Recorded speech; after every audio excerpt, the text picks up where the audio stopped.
Y ya ahora sí vamos entrando al tema mucho más a fondo. Digo, a veces cuando lo digo así parece que las clases anteriores no tuvieron, no tuvieron chiste, no fueron buenas, pero más bien es porque ya estamos llegando ahora sí al punto de la conquista de México y sobre todo pues ya hablar mucho más de Hernán Cortés y de los actores en realidad de esta parte de la conquista.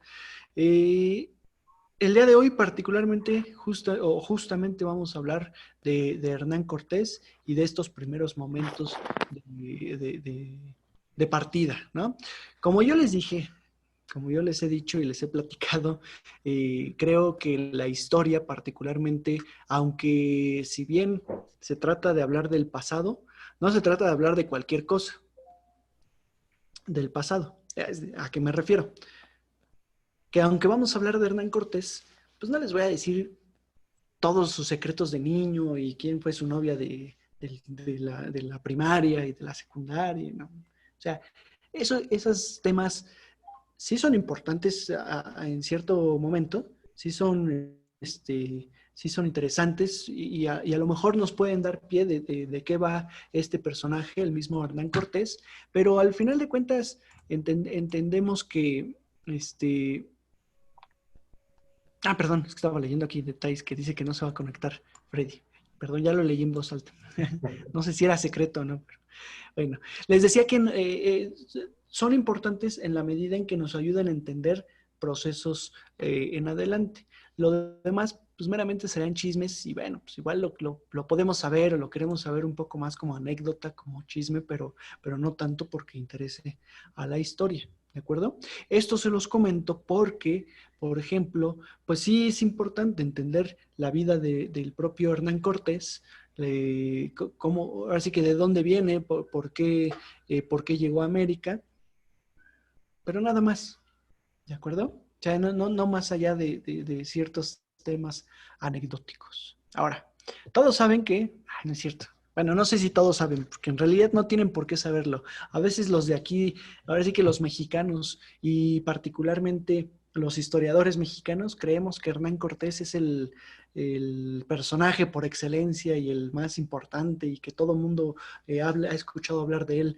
Y se los digo como experiencia personal cuando va uno a España y preguntan por Hernán Cortés, no todos, yo diría que incluso hasta el 50% de los españoles no conocen y no saben quién es Hernán Cortés, en la medida en que pues hay tantísimos personajes en España, personajes históricos que son relevantes para la historia de España, para la historia de cada una de las comunidades, que difícilmente se percatan de lo que ocurrió después en América, ¿sí? O sea, eso también es otro tema ahí a considerar.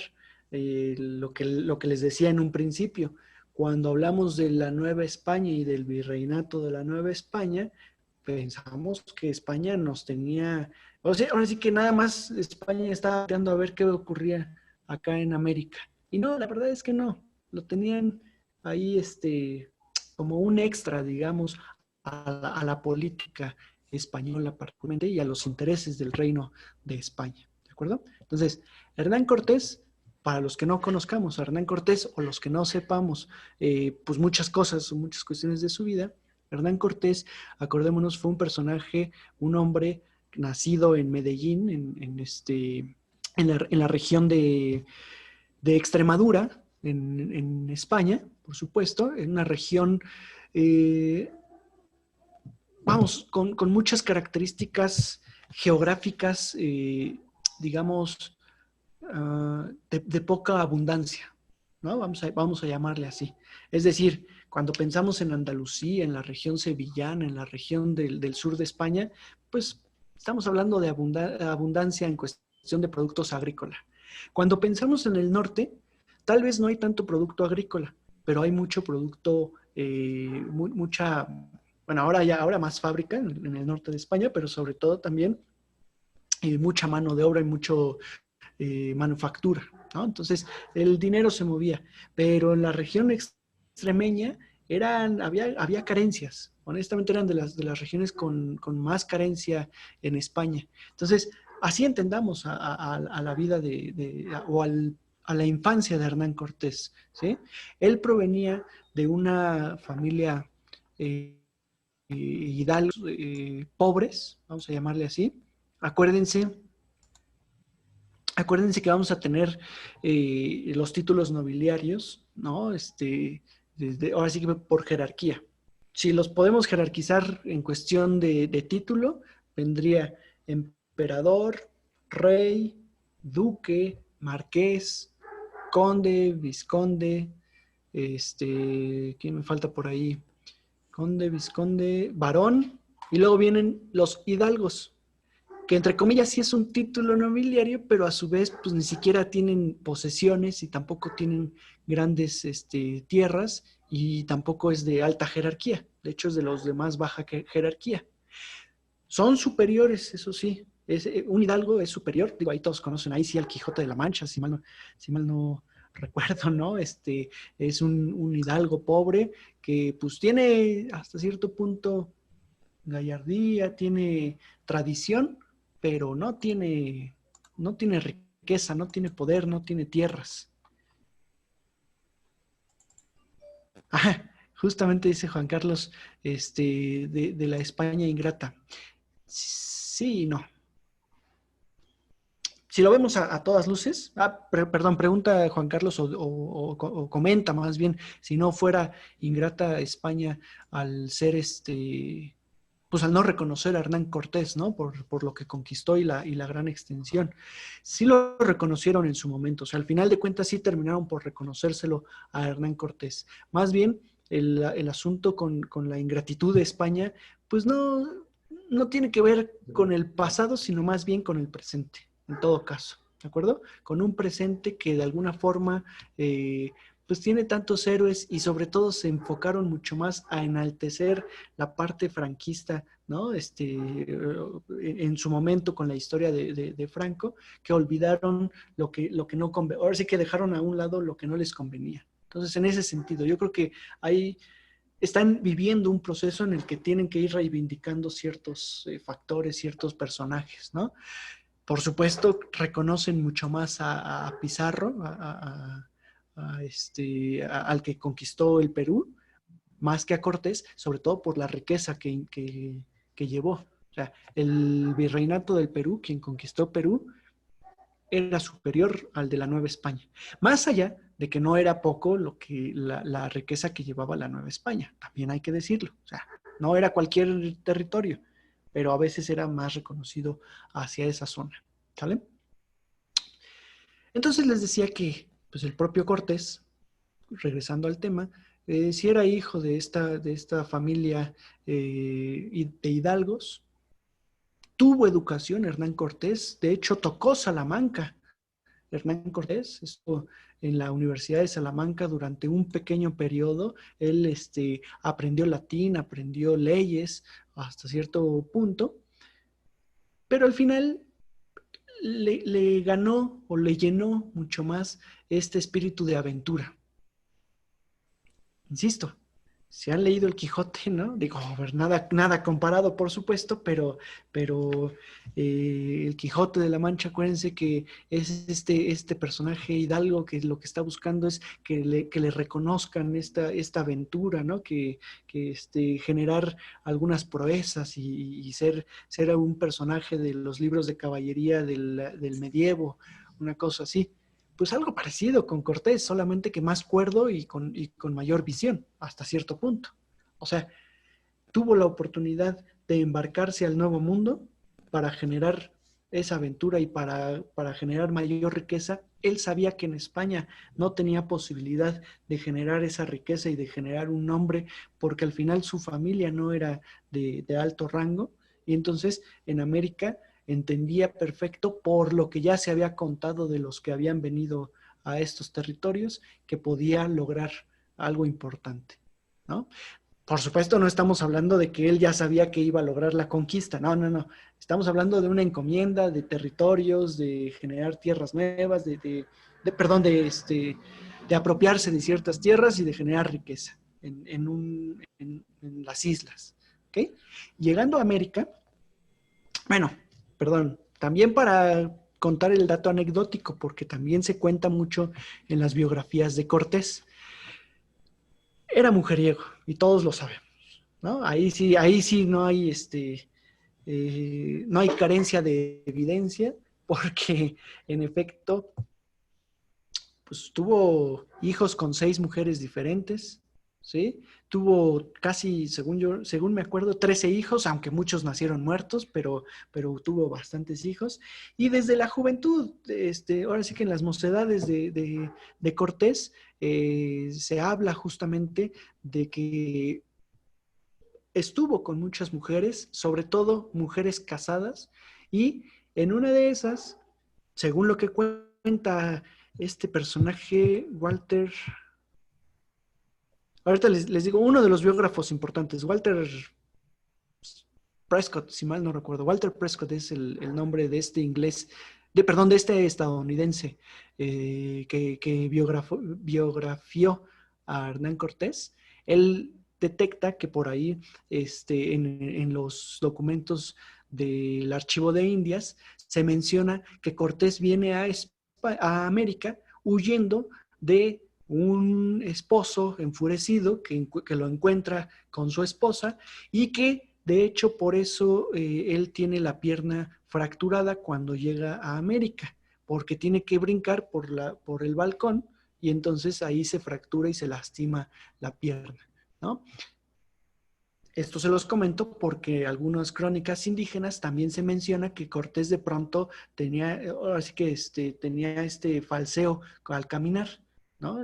Que de pronto se le notaba y que eso les impresionaba porque tenía agilidad, pero al final de cuentas un poco de falseo. Entonces, no lo sabemos del todo, insisto, puede ser anecdótico en realidad, aunque pues, suma un poco a la proeza de alguna forma, ¿no? Que logró Hernán Cortés y siempre iniciar con estas anécdotas, las grandes proezas, pues ha sido tema morboso, ¿no? Yo siempre lo digo cuando les ponen, ¿ustedes sabían que Cortés huyó o que llegó por casualidad por esta situación? Y a poco no nos sorprende y nos da curiosidad esa parte. Entonces, se los dejo ahí porque seguramente lo van a encontrar. ¿Sale? Ahora, él nació en 1485. 1485, es decir, para 1511 ya tenía, si las cuentas no me fallan, son 15, 30, 25, 24, 25 años, ¿no? 24 años para 1511, que es cuando Diego Velázquez lo lleva a la isla de Cuba a conquistar Cuba. Él va ya como uno de los cercanos a Diego Velázquez. ¿Se acuerdan que les había comentado? De hecho, funciona Hernán Cortés durante un periodo corto de tiempo como uno de los escribanos y como un alcalde de la ciudad de Santiago. Como el alcalde más bien, no un alcalde, sino el alcalde de la ciudad de Santiago. Y entonces aquí entendemos también la parte virtuosa de haber estudiado en Salamanca, porque es un capitán, es un hombre de armas, se convierte en un hombre de armas en realidad cuando llega acá a América, pero por otro lado sabe de leyes. O sea, no todos los soldados sabían leer, no todos los soldados sabían escribir. Acuérdense que las leyes se escriben en latín. Él sabía hacer esto. ¿Sí? Él era escribano hasta cierto punto en Cuba. Claro, nada que ver con alguien que terminó la universidad allá en España y que se dedica 100% a eso. Y sobre todo, el espíritu aventurero de Cortés le valió para no dedicarse 100% a estos temas, pero al menos tuvo esos cargos. Y eso también le es importante porque tiene comunicación directa con el gobernador, con Diego Velázquez. Y a su vez, ahora sí que lo van solicitando para que continúe explorando. ¿De acuerdo? Entonces, eso es importante. Luego, para 1519, pues ya tiene cerca de 32 años aproximadamente, 30 y... A ver, ayúdenme a hacer las cuentas porque de pronto soy historiador y en matemáticas pues no se me da tan fácil, ¿no? Tengo que hacer mis numeritos y anotar. Pero sí, si mal no recuerdo, 34. 34 años. 34 años, ¿no? Como bien dice Marco. Es decir, para la época de la que estamos hablando, los 34 años ya se refieren a un hombre de experiencia, ya se refieren a un hombre que está en plenitud, ¿no? Ahora sí que en la mayor plenitud en cuestión física, en cuestión de sabiduría, en cuestión de conocimientos, y sobre todo, pues está en el periodo máximo de su vida, yo diría, ¿sí? Y les pongo aquí un dato importante, o bueno, sobre todo aprovechando la imagen. Tenemos esta fotografía, o bueno, en realidad es esta pintura, ¿no? Es una fotografía de la pintura que se encuentra en el Museo Nacional del Virreinato. Y es la imagen, hasta donde me acuerdo o hasta donde sé, es la imagen por excelencia de Cortés. Casi todos los que conocemos a Cortés, los que me refiero, cuando nos hablan de Cortés, pensamos en esta imagen, ¿no? En esta pintura. Bueno, también algunos pensarán en el retrato que le hizo Diego Rivera ahí en los murales de Palacio Nacional, donde lo pone todo verde, chupado, ¿no? Pero bueno, eso ya es cuestión de cada quien. Aquí tenemos al Cortés ya de mayor edad, ¿sí? Al Cortés ya con barba, experimentado, ¿sí? Estamos hablando de un Cortés incluso que ya es Marqués del Valle. ¿Cómo sabemos esto? Porque ya tiene... ¿Sí están viendo la pantalla, verdad? Sí. Ah, perdón. Ya tiene escudo de armas. Ya tiene su escudo de armas. Ya tiene la corona en la parte de arriba que habla de ese escudo de armas otorgado por Carlos V y que ya lo convirtió en Marqués del Valle. Por eso aparece la corona en la parte superior. Entonces, estamos hablando de un Cortés que ya tiene cerca de 40, 50 años incluso. ¿Ok? En este retrato. Y también se los dejo como parte anecdótica porque no sé quién vio la serie de Hernán Cortés, bueno, la serie de Hernán, pero el actor, que a lo mejor lo conocerán porque fue el personaje que hizo, el actor que hizo también a Cantinflas, ¿no?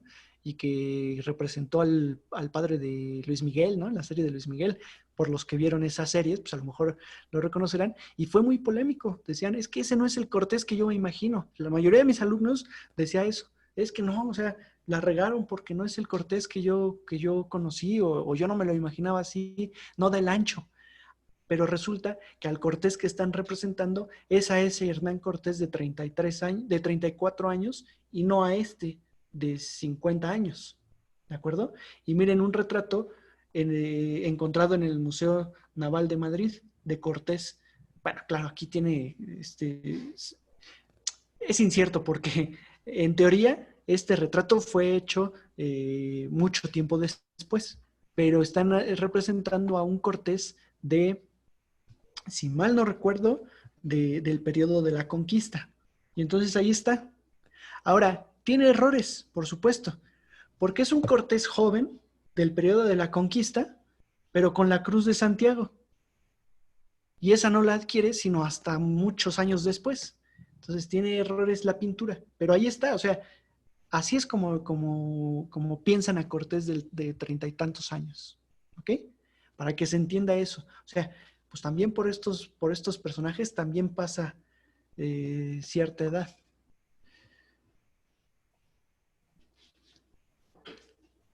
Un ejemplo que puede ser claro, híjole, y no les traje imágenes, no se me ocurrió, se me están apenas, pero a ver si lo pueden buscar. Busquen a Carlos V o a Felipe II en internet.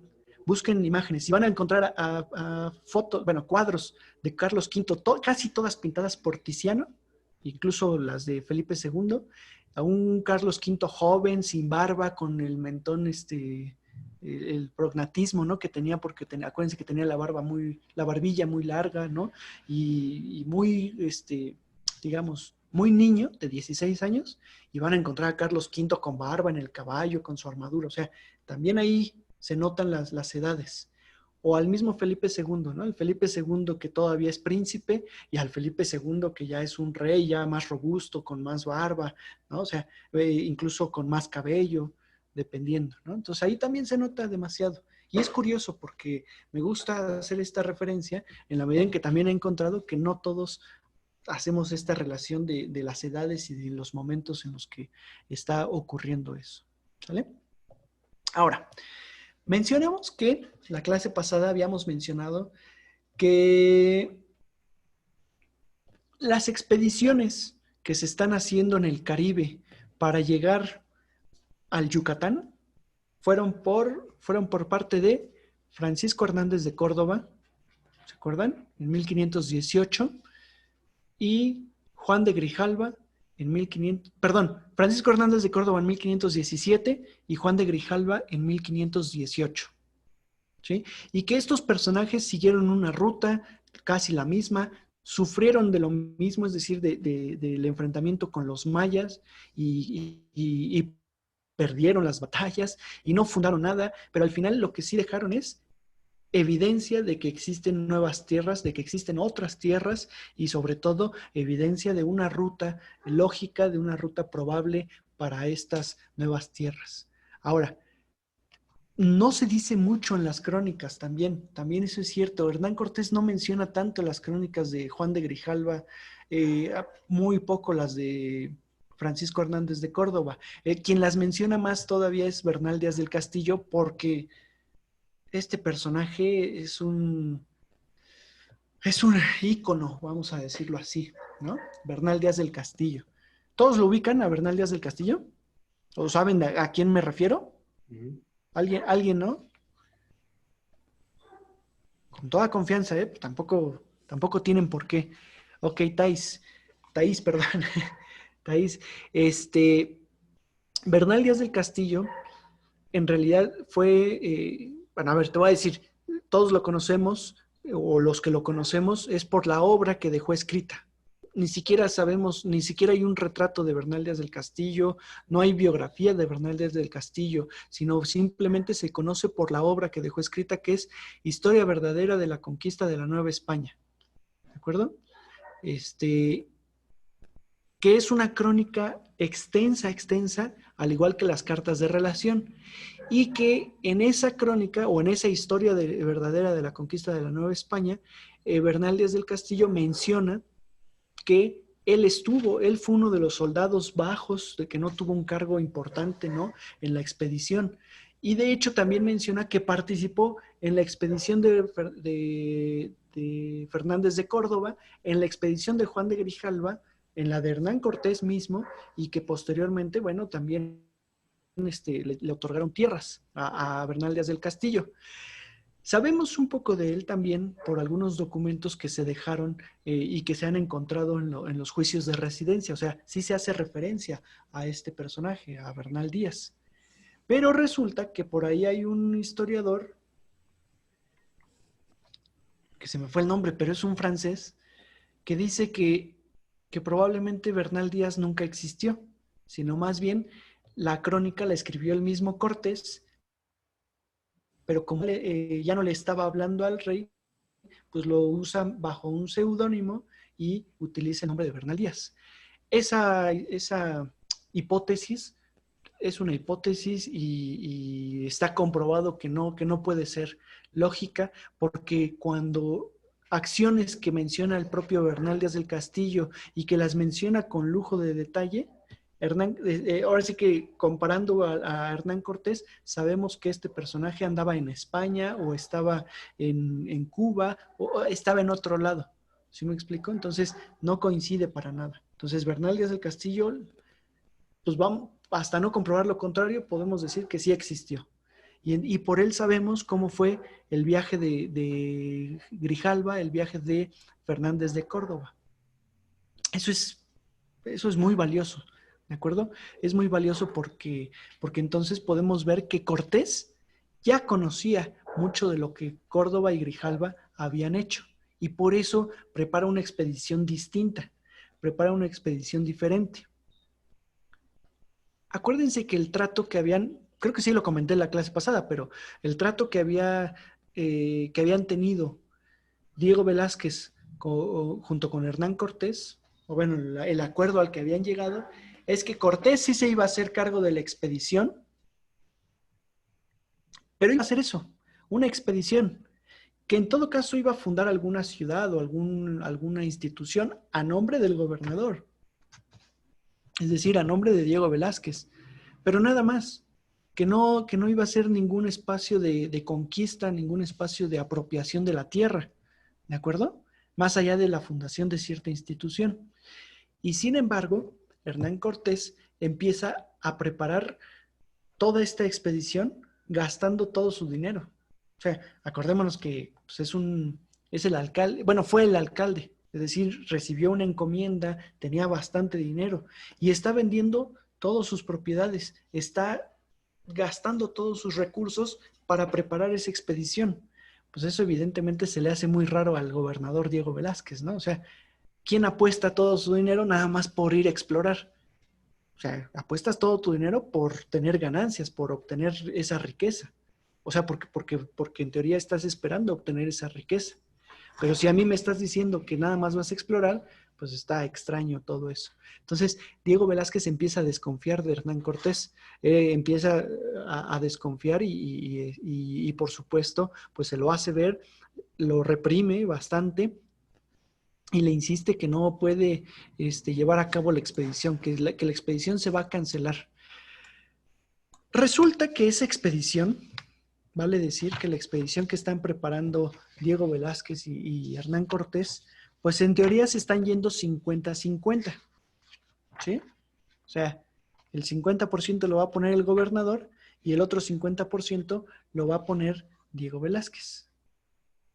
Y sin embargo, aunque se están yendo así, Hernán Cortés está poniendo de más. Y entonces prácticamente está dejando fuera al gobernador. Cuando cancela totalmente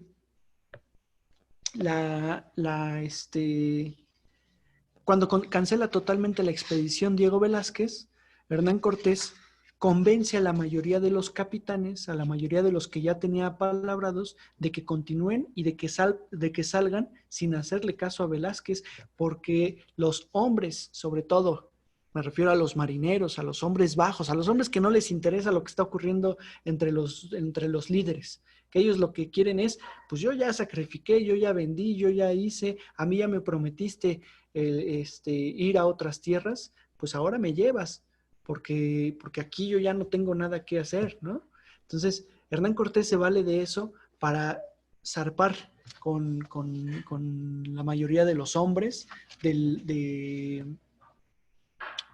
Santiago de Cuba, ¿de acuerdo?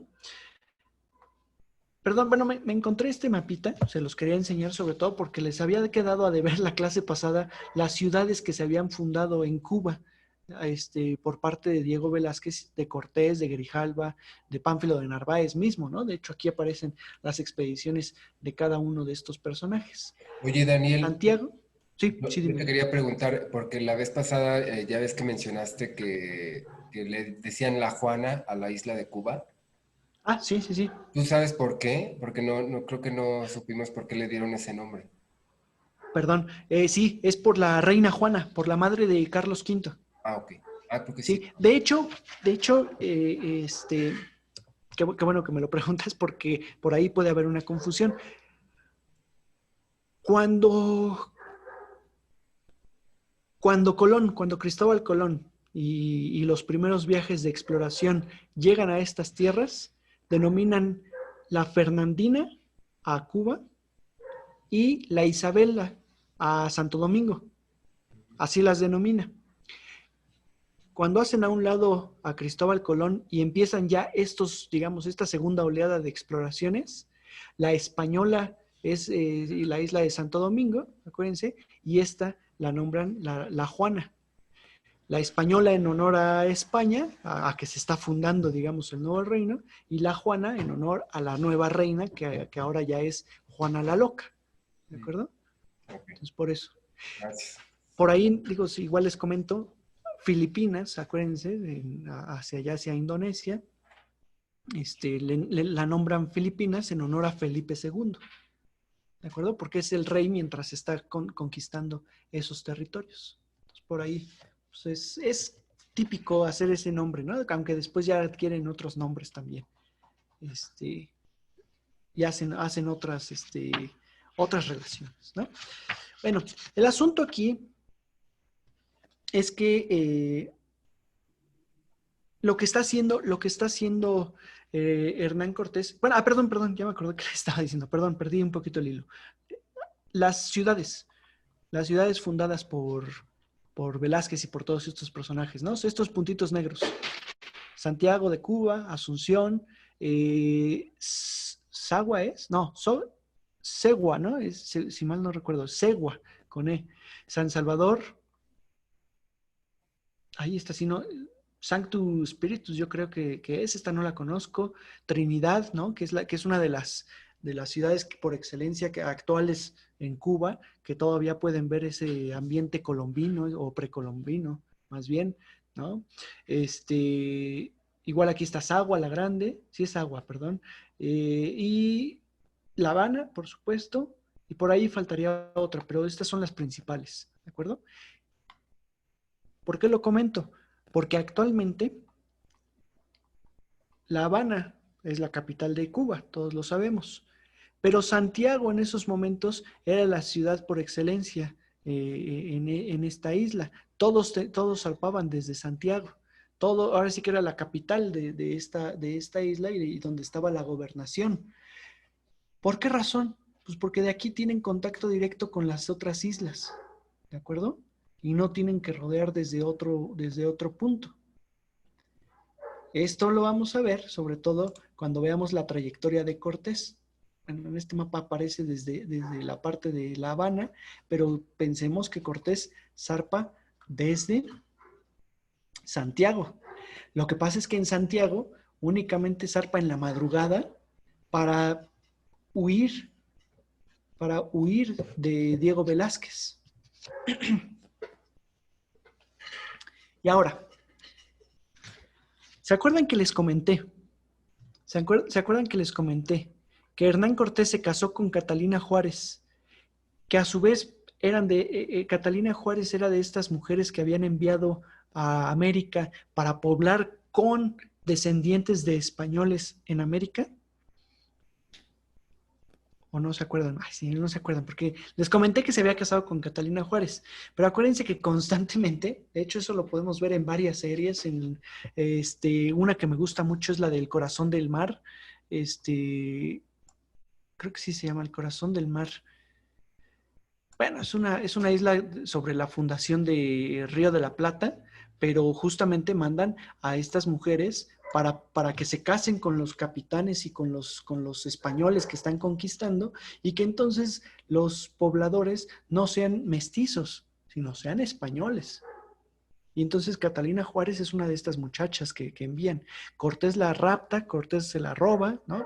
Tenía 22 años Catalina Juárez. No, de hecho creo que tenía menor edad, 18 o 19 años, cuando se casa con Cortés.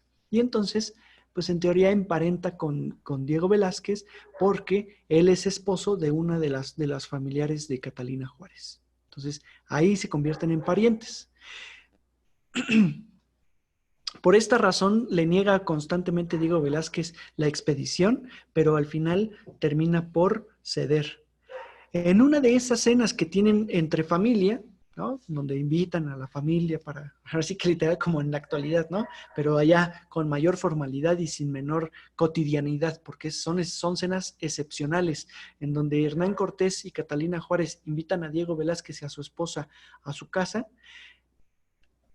Cuenta Prescott, el que les comentaba, que lo que hace Cortés y Catalina Juárez, en apoyo a Cortés, por supuesto, es darle una tónica perdón, no es envenenarlo, para adormecer a Diego Velázquez y que no despierte. Y entonces aprovechar ese proceso, ese periodo, para huir de Santiago, alertando a la mayoría de los capitanes y pasando a la Trinidad y a La Habana, en donde tiene mayor apoyo y en donde puede comprar barcos, puede comprar alimentos, abastecerse y salir en la expedición. ¿De acuerdo? Por supuesto, uno dice, bueno, lo que llegó a Santiago, pues ya Diego Velázquez despertó y puede salir persiguiéndolo. Pero el problema es que ya se había llevado todos los navíos y se había llevado todos los recursos y a muchos hombres. O sea, ahí es donde Velázquez duda un poco, porque dice, si fuera Cortés solito, pues no hay problema. Pero ya lleva casi 300 hombres y otros 200 que consigue ahí en la Trinidad. Casi son entre 500 y 600 hombres con los que está zarpando Hernán Cortés desde Cuba para continuar con la expedición. Entonces, no son poca cosa y pues tampoco te puedes enfrentar a todos ellos, ¿no? Aún seas el gobernador, pues no puedes contra todos. Necesitas reagruparte, rearmar un ejército para ir en contra de todos estos hombres y traerlos de regreso o apropiarte de la expedición misma. ¿Sale? Y así es como inicia justamente la expedición de Cortés hacia el continente, vamos a decirlo así, hacia las tierras continentales. ¿Qué es lo que hace Hernán Cortés? Preparando esa expedición, justamente, él sale, perdón, y para que tengan ahí las fechas claras, él sale de Santiago de Cuba, él, ay, perdón, por aquí tenía la fecha, espérame, para no confundirlos con las fechas. Aquí está.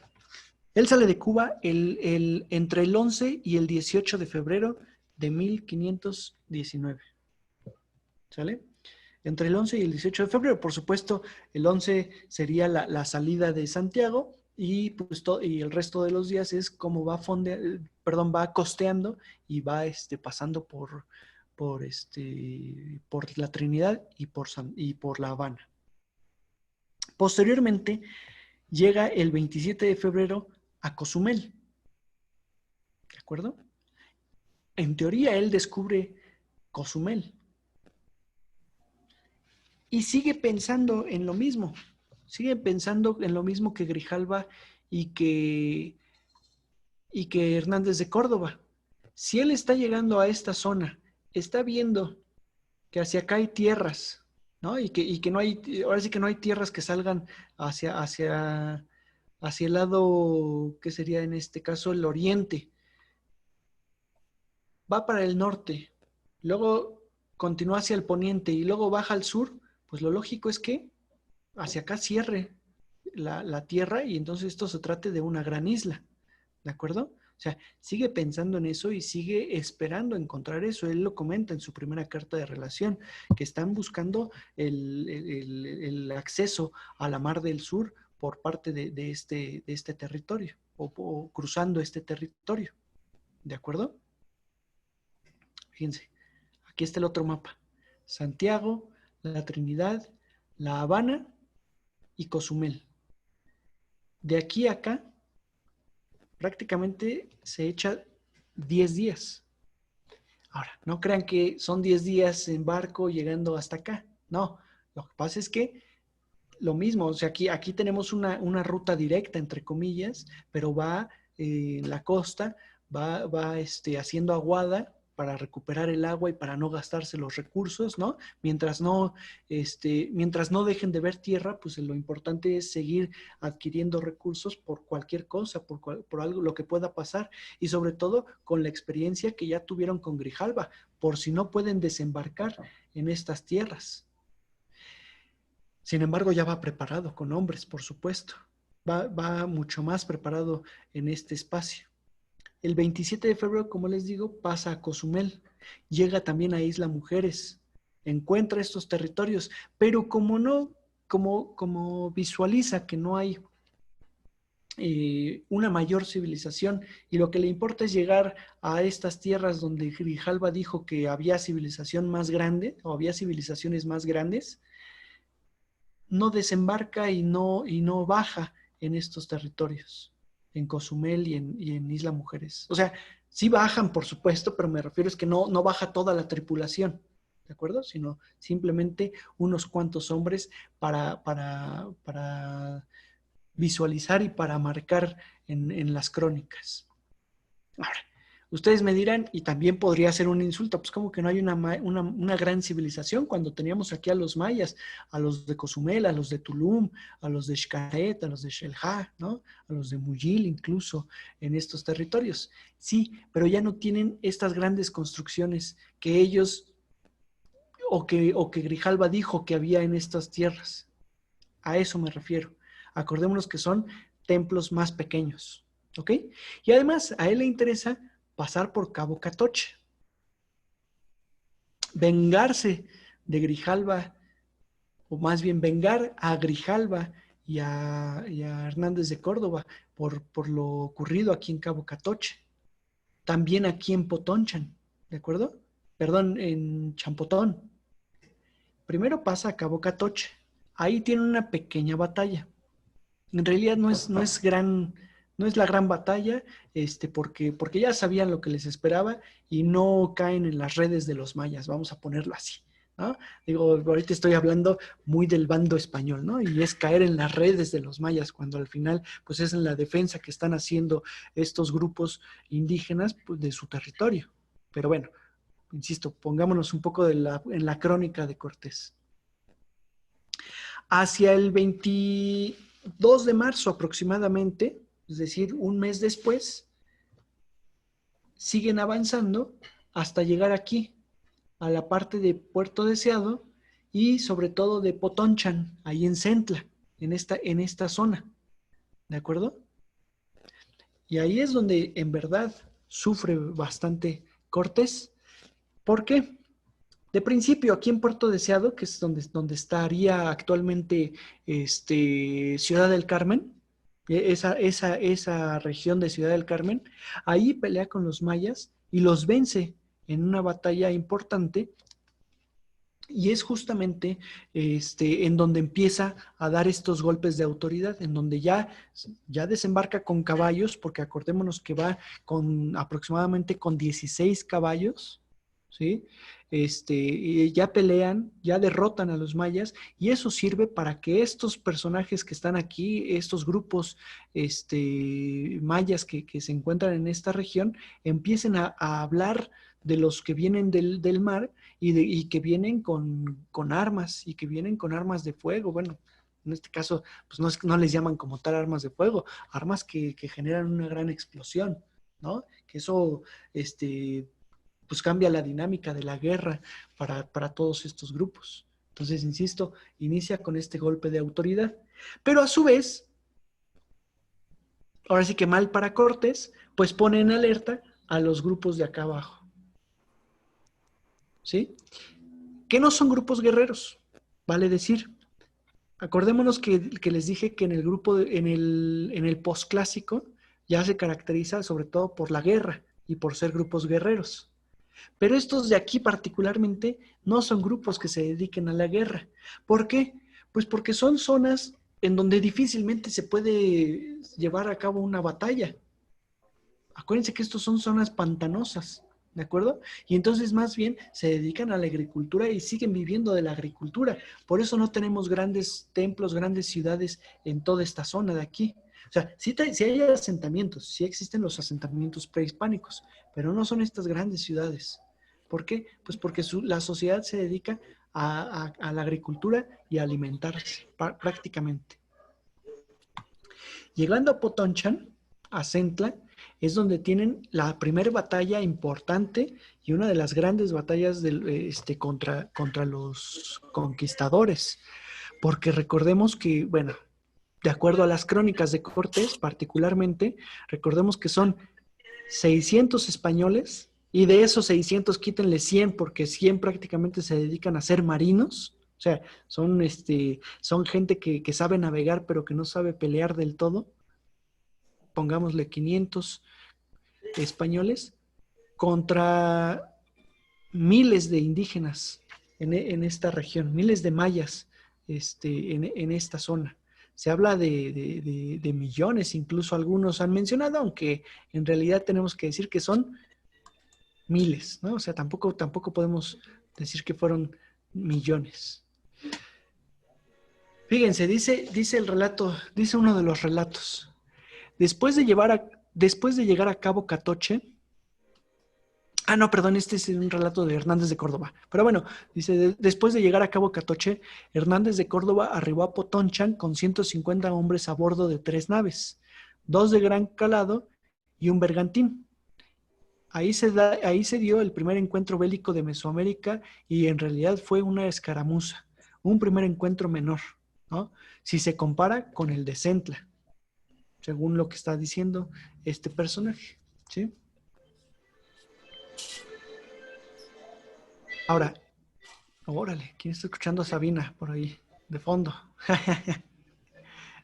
¿O qué me quieren decir? Y nos dieron las 10 y las 11. Está bien, me voy a apurar, no se preocupen. No se preocupen, para que no nos dé tanto la hora. El 12 de marzo de 1519, ante el asombro de los chontales de Centla, aparecieron los 11 barcos de Cortés, ¿sí? Algunas crónicas dicen que fueron 750 hombres, yo les estoy diciendo sobre todo los números un poco más redondeados y en promedio, porque aquí sí con los números nos va a costar mucho trabajo. Cortés siempre habla de que son 400 hombres. Bernal Díaz del Castillo habla de 800 hombres que vienen en los barcos. Gómara menciona que son aproximadamente 600. Entonces hay que entender, Cortés minimiza el número de hombres pues, para no castigar a todos y por otro lado, o sea, para que el rey no castigue a todos y por otro lado, pues entre menos sean, más grande es la hazaña, ¿no? O sea, conquistamos a muchos hombres los poquitos que éramos. En cambio, Bernal del Castillo pues, es un poco más exagerado con los números. Entonces, se promedia, ahora sí que el promedio más o menos son 600 hombres que desembocan ahí en el río Grijalva y en el Usumacinta, en esta gran batalla. Y bueno, se lleva a cabo, insisto, una batalla con 410 españoles contra 40,000 indígenas de 8 provincias, según las crónicas y según los números en este río. Los hombres iban al mando de Pedro de Alvarado, que era uno de los capitanes que venían con Cortés, prácticamente su mano derecha, al que defendió de todas las injurias y de todo lo que se dijo del mismo Pedro de Alvarado. Y la batalla duró prácticamente todo un día. Cortés mismo es muy bonita también, bueno, muy bonita y muy, vamos a decirlo, muy exagerada la misma crónica de Cortés, porque él menciona que hubo muy pocas bajas. Murieron a lo mucho 3 caballos y cerca de 10 hombres españoles. O sea, eso es nada comparado con todo lo que, con todos los que venían y con todos los indígenas que eran, pero que se sentían acorralados, que sentían, menciona Cortés, que sentían pues que sentían ya ahí la muerte prácticamente y que de pronto en su caballo blanco apareció el apóstol Santiago para defenderlos. Y así lo narra Hernán Cortés. Por supuesto, aquí pues tenemos que ver, digo, para los que son creyentes, pues igual creerán que apareció Santiago, ¿no? Por supuesto. Aquí tenemos que entender esta crónica de Cortés como, digamos, como la justificación de sus acciones y también, si estoy narrando que el apóstol Santiago, pensando en que los apóstoles y los santos en realidad son intermediarios entre el hombre y Dios. El apóstol Santiago, me refiero, se está apareciendo, quiere decir que Dios quiere que se lleve a cabo esta batalla y que Dios quiere que se conquiste a estos hombres y que se les enseñe el cristianismo, ¿no? A lo que voy está justificando y está diciendo que detrás de los españoles viene el apoyo divino. Y cosa que no está ocurriendo del otro lado, que los indígenas no están recibiendo ese apoyo. Por supuesto, digo, hay que entenderlo de esa forma y no literalmente como un caballero blanco que se apareció, ¿no? Aunque quién sabe, lo dejo ahí al costo. se habla mucho, se habla mucho de que los españoles tenían una superioridad de armas, ¿sí? Y no lo sé hasta qué punto. Es decir, sí son superiores las armas, los arcabuces particularmente que traen los españoles. Son armas de fuego que disparan y, pues impactan a muchos, a muchos hombres. No son armas como las que conocemos actualmente, que tienes una puntería exacta y que por otro lado, por así que literal, tú disparas y puedes perforar, no sé, ¿no? En un espacio muy pequeño. No, acordémonos que esas son armas, un arcabuz una especie de cañón, ¿no? De cañón que parece metralleta más bien, o sea, no es un cañón en el piso, sino más bien una especie de metralleta que recargan en el piso, lo tienen que cargar con pólvora y que al quemar la pólvora, pues sale el proyectil, pero sale hacia muchos lados. Ahora sí que como un arma expansiva, ¿no? Entonces, pues le da a unos 10, 15, 20 indígenas, dependiendo todos los que estén al frente. Entonces, así entendamos esa arma. Pero que al disparar una vez, tardan, se han hecho pruebas incluso, ¿no? Ahora sí que los de National Geographic y todos estos que hacen las pruebas, tardan 5 minutos, el más rápido, en volver a cargar. En esos 5 minutos, el que está cargando el arma, pues ya recibió flechazos, ya quedó como puercoespín, ¿no? O sea, con flechas por todos lados, porque esas eran las armas de los indígenas.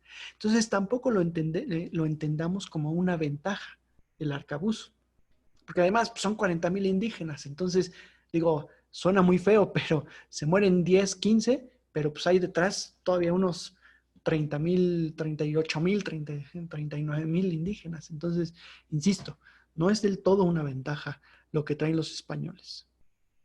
Lo que sí es una ventaja, y sobre todo en esta batalla, son los caballos. Porque en tanto los indígenas se mueven muy lento en esta zona pantanosa de Centla, los caballos se mueven muy rápido, ahora sí que tienen la habilidad de moverse un poco más rápido, y entonces el jinete pues va con la espada matando y matando indígenas. Sumado a eso, lo que les estoy diciendo de que estos personajes y de que sobre todo esta sociedad, pues no es una sociedad guerrera, que tenga la habilidad para moverse entre los pantanos y andar peleando con todo ello. ¿De acuerdo? Entonces, sobre todo ahí hay que entenderlo. Miren, esta es otra representación. Este es el mural de Ernesto Santana en el Museo Comunitario de San Román, allá en Tabasco. ¿Y cómo representan a Cortés? Fíjense, aquí está representado Cortés. Ah, no, perdónenme. No, me equivoco. Este es Pedro de Alvarado. El que está representado aquí con su barba güera, con su barba café, es Pedro de Alvarado. Y Cortés, como si fuera el apóstol Santiago en su caballo blanco. Sabemos que el caballo de Cortés no era blanco, pero es la representación, ¿no? De este personaje. Las naves en la parte de atrás. Y aquí le están entregando a una mujer.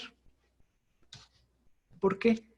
Pues porque resulta que en esa batalla, al día siguiente, al haber perdido la batalla, los indígenas se someten ante los españoles y entregan obsequios, y entregan comida, y entregan regalos, y entre ellas 20 mujeres, o entre ellos 20 mujeres, para prepararles la comida. Dice la crónica de Cortés. Todos sabemos pues, que no era para eso, ¿verdad? Que no se las entregaban para eso. Exactamente. De hecho, las crónicas indígenas mencionan evidentemente pues, que era lo común, entregar esclavas para los placeres sexuales. Y más en este caso, que vienen puros hombres entre españoles. Entonces entendían perfectamente cómo, digamos, pacificar a estos hombres. ¿De acuerdo? Entonces también ahí hay que tenerlo muy claro porque pues es curioso, o sea, lo que les estoy diciendo es que también la crónica de Cortés, las cartas de relación se tienen que analizar. No todo lo que dice es cierto y sobre todo muchas de las cosas que dice los dice con cuidado porque le está hablando al rey. No le puede decir que pues nos entregaron mujeres y nos divertimos con todas las mujeres y no. Ahora, entre esas 20 mujeres iba doña Marina, o Malintzin, más bien, que después se va a convertir en la Malinche. ¿ok? Pero todavía en esos momentos, pues no, ni siquiera es así como que le haya sorprendido a Cortés, ni nada por el estilo. Son 20 mujeres y que les están entregando. Ahora vean un poquito. A ver si aquí lo aparece. Sí. Ahí está la actual reserva de la biosfera de Centla, en Tabasco. Para los que no conocen Tabasco, pues vean cómo es una zona pantanosa. Demasiados ríos, selva densa, pero selva baja, por supuesto, ¿no? Un área tropical en donde es complicadísimo andar ahí dentro. De hecho, bueno, por ahí de los temas importantes, en algún momento hubo comentarios, por ejemplo, de los geógrafos. Digo, se los dejo ahí nada más como anécdota porque mencionaban algunos geógrafos pues qué necedad de la sociedad, sobre todo, por ejemplo, de los de Villahermosa, de fundar la ciudad y de querer vivir en Villahermosa, cuando saben que año con año, con todos los huracanes y todas las tormentas, se inunda, porque es una ciudad mal planeada. Lo que no nos queda claro muchas veces es la tradición de estar en este espacio. O sea, pues es histórica y es tradicional, ¿de acuerdo? Más allá de lo complicado que es vivir en esta región. Vean, entre los pantanos y los manglares de, de Centla. No sé, a lo mejor les es más conocido, por ejemplo, la zona del Mississippi, ¿no? En Nueva Orleans y en Missouri y toda esa zona. Allá en Estados Unidos, pues es parte del Golfo y es algo muy similar, esos pantanos. Entre estos pantanos están peleando en esa famosa batalla de Centla los españoles. Les dije el 25 de marzo, ¿no? Que es cuando se da la batalla de Centla. 25 de marzo de 1519. ¿Ok? Ahora bien, ya ganaron en esta batalla. Digamos que, pues para bien o para mal, ganaron y sobrevivieron muchos de los soldados. Pero el asunto es que también muchos de ellos quedan ciscados, quedan espantados, ¿no? La verdad es que ya vieron que no se están enfrentando a grupos como los nativos del Caribe, que estas son sociedades, por más que esta no haya sido una sociedad guerrera, pero que son sociedades enormes y que los 500 soldados que van, o vamos a ponerle los 700, ¿no? Por poner el número más alto que se menciona en las crónicas, los 700 soldados que van con Cortés, pues no la tienen tan fácil y no es así con la mano en la cintura como lo está planteando Cortés, la conquista de estos territorios. ¿De acuerdo? Pero el problema es que tampoco pueden regresar a Cuba. ¿Por qué razón?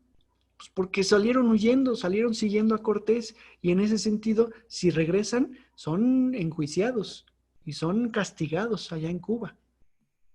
¿De acuerdo? Porque siguieron a alguien que abiertamente estaba desobedeciendo las órdenes del gobernador Diego Velázquez. Entonces ahí se complica mucho la situación. Muchos capitanes apoyan a Cortés, siguen apoyando, pero otros capitanes que al contrario eran del bando de Diego Velázquez, pues empiezan ya a sembrar un poquito esa cizaña, ¿no? Entre los hombres para pues ya dejar de hacerle caso, para buscar una alternativa y no continuar con el trayecto. Mientras tanto, vuelven a las naves, vuelven a los barcos y parten hacia el norte, digamos. O sea, siguen costeando, siguen buscando un acceso a la tierra, ¿no? Digámoslo así. Ahora, se me pasaba también ahí decirles, vamos a tener ahí el regalo de 20 mujeres ahí en Centla, pero también el rescate de Jerónimo de Aguilar. ¿Se acuerdan que les había comentado del mismo Jerónimo de Aguilar, que era uno de estos hombres junto con Gonzalo Guerrero que habían sobrevivido en uno de los naufragios y que se habían establecido en la zona maya con con los mismos chontales. Jerónimo de Aguilar, cuando ve a los españoles y al final, cuando terminan ganando la batalla, pues los mayas le permiten regresar con los hombres y con los españoles. Cosa que Gonzalo Guerrero decide internarse y decide huir. Él no quiere saber nada de los españoles. Él ya había formado una familia. Lo supimos, bueno, se sabe tiempo después, ¿verdad? Que ya había formado una familia y que pues, ya había adoptado las costumbres mayas. En cambio, Jerónimo de Aguilar había aprendido el idioma, había aprendido la lengua maya, pero no se había aculturizado, ¿no? Sino al contrario, agradece que los españoles lo rescaten. Y es una suerte para Cortés, porque al final Jerónimo de Aguilar le sirve como traductor. Al haber aprendido la lengua maya, pues empieza a traducir del español o del castellano al maya. Y entonces rápidamente se comunica con los indígenas y con los líderes y con los caciques. ¿Ok? Continúan por toda la costa. Les voy a poner constantemente este mapita. Continúan de ahí de Centla, de esta zona de Centla y de Potonchan, siguen subiendo, subiendo, subiendo, hasta llegar aquí, a la parte de San Juan de Ulúa.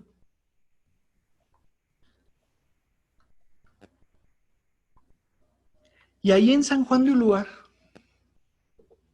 bueno, todavía no se llamaba San Juan de Ulúa, ¿verdad? Más bien, ahí en esa región, en esa isla, en ese islote, bueno, no, si es una isla en realidad, constantemente los hombres que están en esa costa les comienzan a gritar, Ulúa, Ulúa, Ulúa. Que es curioso porque la mayoría de los nombres que les dieron los españoles a los pueblos o a los lugares por los cuales se detuvieron tienen que ver con lo que la gente constantemente repetía.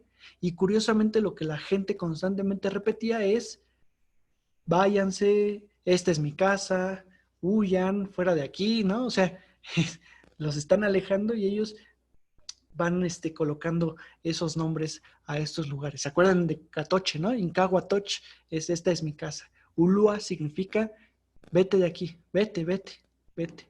Ulúa, Ulúa, Ulúa. ¿No? Y entonces pues así le asignaron, o le asignaron ese nombre más bien los españoles a este territorio.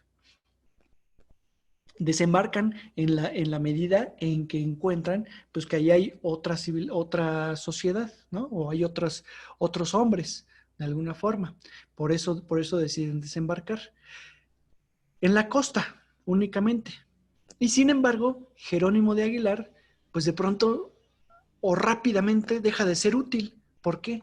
Porque lo que están hablando estos personajes, que es el totonaca, un poco combinado con el náhuatl, pues ya no lo entiende Jerónimo de Aguilar. Ya les dice, pues es que ya no entiendo qué es lo que ocurre aquí. Claro, estamos hablando de que aquí en Centla, ellos están, la batalla es el 25 de marzo, el 15 de abril, en teoría, de acuerdo a las fechas, es cuando recibe a la Malinche, y el 21 de abril, o sea, un mes después, están llegando a Ulúa y a Veracruz, o sea, a esta zona, a esta región. ¿Ok? Un mes después, durante un mes, por supuesto, pues que Jerónimo de Aguilar les sirve como traductor y les está contando y les está diciendo, y les insiste mucho, pues que se sometan, ¿no? A los de aquí de Centla. Desde aquí ya les están diciendo que hay un gran imperio que tiene dominada toda esta zona y que no van a poder con ellos. O sea, que si bien pudieron con los de Centla y con los grupos mayas, no les va a ser tan fácil y no van a poder del todo con los de acá de Tenochtitlan. ¿Sí? Es decir, los españoles desde ahí ya están o ya tienen noticia de Tenochtitlan. y de México Tenochtitlan, y del gran imperio y del gran señor, más bien, ¿no? El gran señor Moctezuma.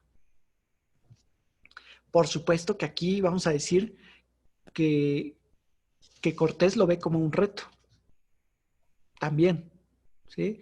O vamos a entenderlo así, lo está viendo como un reto, pues muy, muy importante, muy interesante de alguna forma. ¿Todos conocen Veracruz? ¿Quién no conoce Veracruz?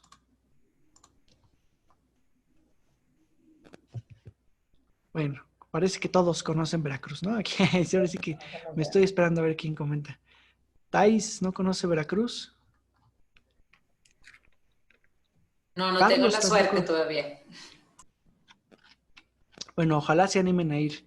Sí son,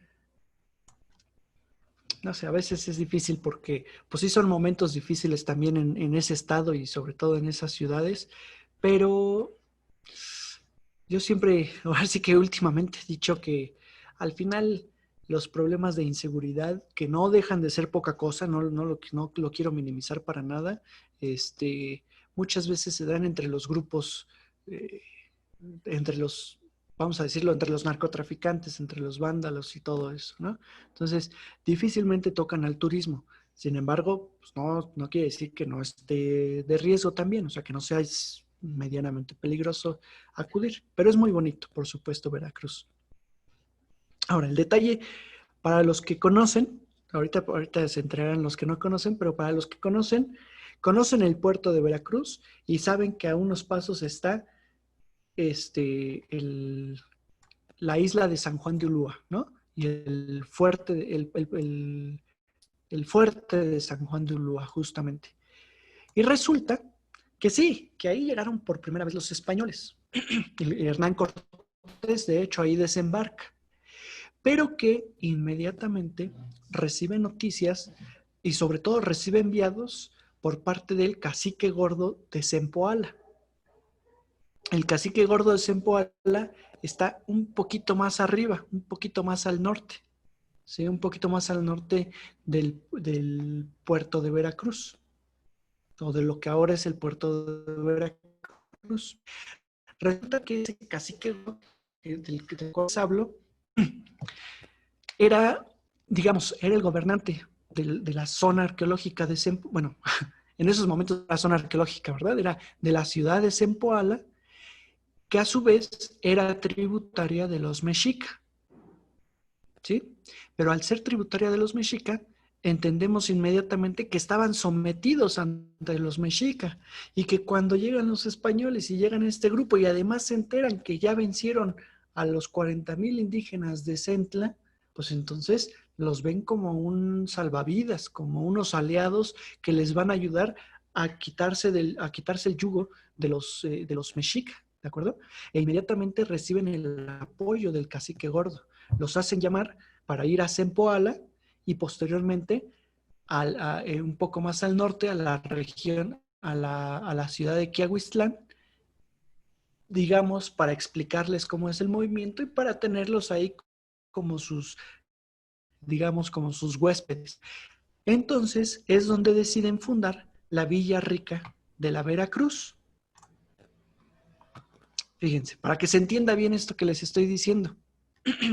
En un mapa tenemos San Juan de Ulúa, Chalchicueyican, ¿no? También ahí, la isla de los sacrificios y toda esa zona, que es donde está actualmente el puerto de Veracruz y el fuerte de San Juan de Ulúa. Zempoala está a medio camino hacia el norte, ¿sí? Aquí estaría Zempoala. Ahí son recibidos, pero no todos los españoles, solamente los capitanes, solamente algunos hombres. El resto está, ahora sí que va en barco y el resto en barco continúa hasta Quiahuistlán, que es otra de las ciudades totonacas que también están sometidas ante los tenochcas, ante los mexicas, perdón. Y aquí enfrente de Quiahuistlán es donde fundan la Villa de la Veracruz. ¿Y qué es eso de fundar la Villa Rica de la Veracruz? Evidentemente Hernán Cortés entiende que, pues que corre un gran riesgo. ¿Por qué razón?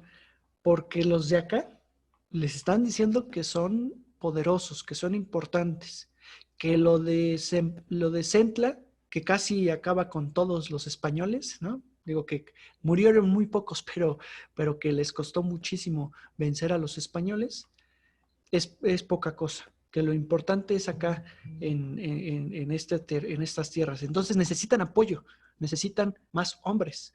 Pero en teoría, pues él es un fugitivo. O sea, ante los ojos del rey, Hernán Cortés es el que está equivocado, es el que está mal. Desobedecer a Diego Velázquez, insisto, es como desobedecer al rey, porque Diego Velázquez tiene la autoridad real en esos momentos. Fundando una villa,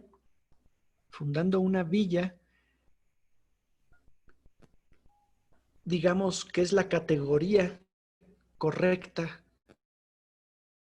donde vive, pero que no es una ciudad porque no tienen el número de habitantes para ser una ciudad, además no tiene la categoría, y es la villa rica por toda la riqueza que hay aquí, y de la Veracruz por ser un Viernes Santo, un 22 de abril de 1519, lo que está haciendo es fundar una institución, porque además con la Villa Rica pues viene el Ayuntamiento de Veracruz, ¿no? El ayuntamiento, que es una institución jurídica que está diciendo que están bajo el dominio de España. ¿Sí? O sea, la fundación de la Villa Rica, insisto, ahora sí que las virtudes es justamente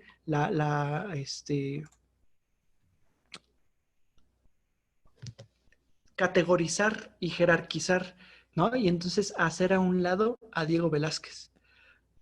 ¿De acuerdo? O sea, crear el ayuntamiento para que se entienda mejor, y se los leo así textual, ¿no? Como lo categorizan en el texto de José Luis Martínez. Dice, crear el ayuntamiento, que es la única institución que podía representar a todos los miembros de la expedición y defenderlos en conjunto, tanto frente a Diego Velázquez, que era el gobernador de Cuba, como al rey de Castilla. ¿Sí? O sea, el ayuntamiento es ante los distintos gobiernos. Independizarse, por supuesto, jurídicamente de Diego Velázquez. Esa es otra de las ventajas de fundar ese ayuntamiento. ¿Ok? Y por otro lado, pues también apropiarse del territorio, porque al haber una institución española, están diciendo que las leyes de España ahora ya también son válidas en este territorio. O sea, por otro lado, también es, mira, ahora sí que mira Carlos V, mira emperador, estoy fundando una ciudad en nombre del rey, porque además Hernán Cortés, que era uno de los que, de hecho era el único que sabía de leyes, no, bueno, sí venían otros escribanos, perdón, pero de los pocos que sabía de leyes que venían en esta expedición, lo hace con todo el protocolo, hincarse, poner la espada, ¿no? En la tierra, hablar en latín, decir, ¿cómo va el texto? Hoy, no sé, en este caso sería 22 de abril, por la gracia de Dios y por las leyes las leyes divinas y las leyes del emperador, en nombre del emperador, su sacra católica, que es sacra católica y no sé qué majestad, el rey Carlos I, rey de Castilla, de León, de Navarra, y nombran todos los títulos que tiene Carlos V, que es, ahora sí que casi es una hoja, ¿no? De títulos. Se funda la primera villa la primera villa en estas tierras, la Villa Rica de la Veracruz. ¿De acuerdo? Un tanto así va el texto que pronuncia. Todo esto en latín. Un latín mal pronunciado, vale decir, según los que conocieron a Cortés. Pero al final pronunciado, que eso es importante.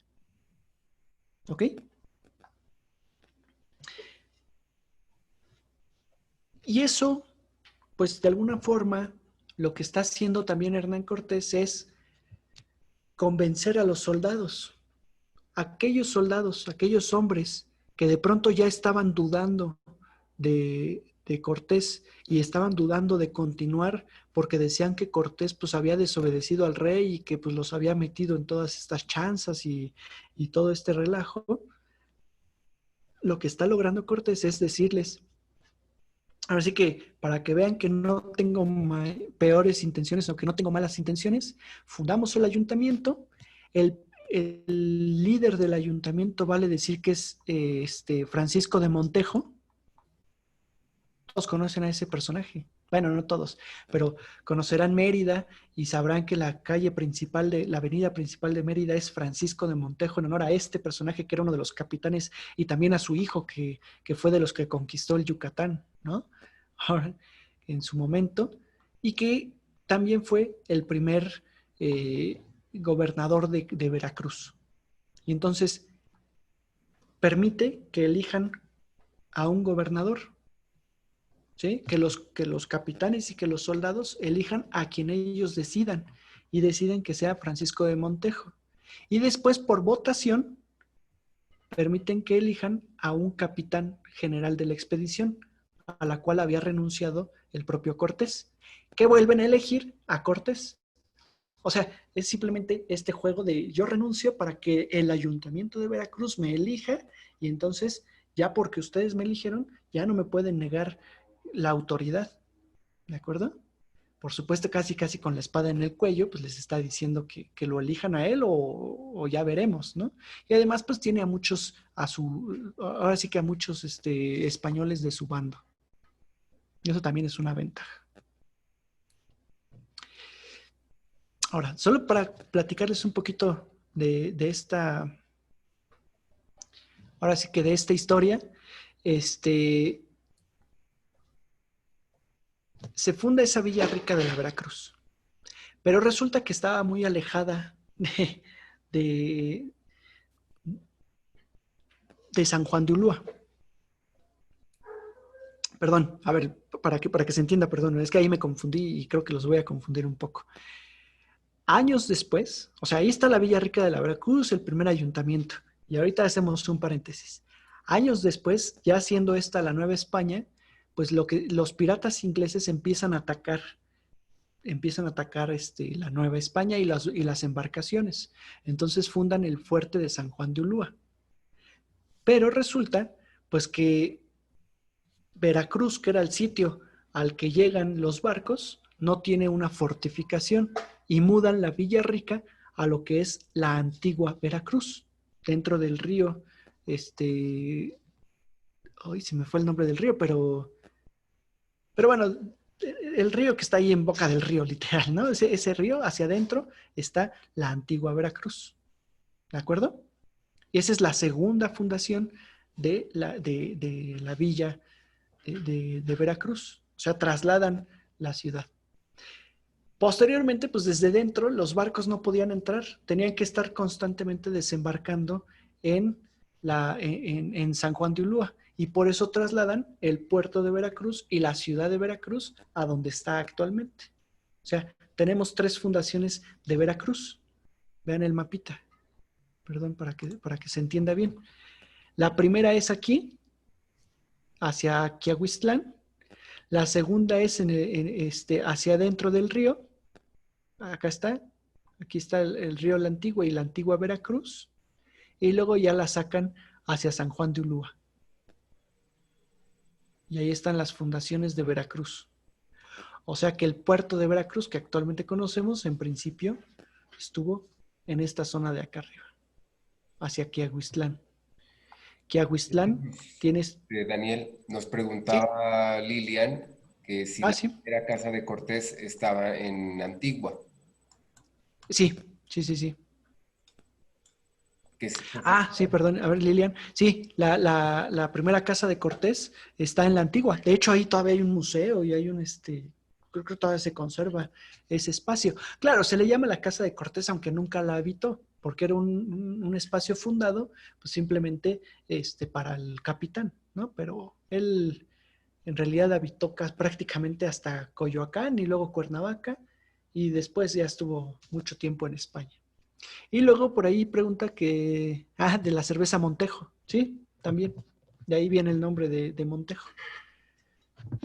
Justamente de la cerveza, perdón.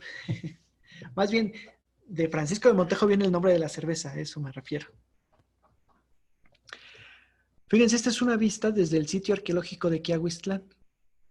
O sea, aquí en estas costas estuvo la primera fundación de la Villa Rica de la Veracruz. ¿Sí? Es una serie de montañas y ahí en Quiahuistlán hay una especie de montículos como templos chiquititos, como pirámides, pero en chiquito. O sea, literal, de 2 metros, de 2 por 2, ¿no? La base de la pirámide. Entonces es muy, muy curioso también esta fundación de la primera Villa Rica de la Veracruz. ¿Ok? Y bueno, ahí ya les puse mapas donde está ya son mapas del siglo XVII, XVIII, en donde está el fuerte de San Juan de Ulúa, la isla de San Juan de Ulúa, y ya empieza a verse el traslado y la fundación de Veracruz, chiquita todavía, pero poco a poco va creciendo, ¿no?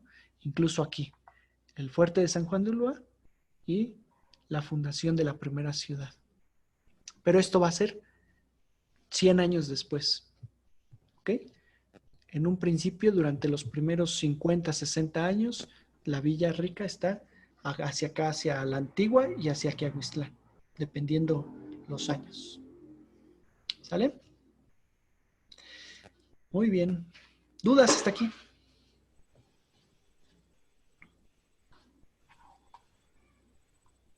¿Nadie? ¿Nadie se anima? ¿Nadie? Todo clarísimo.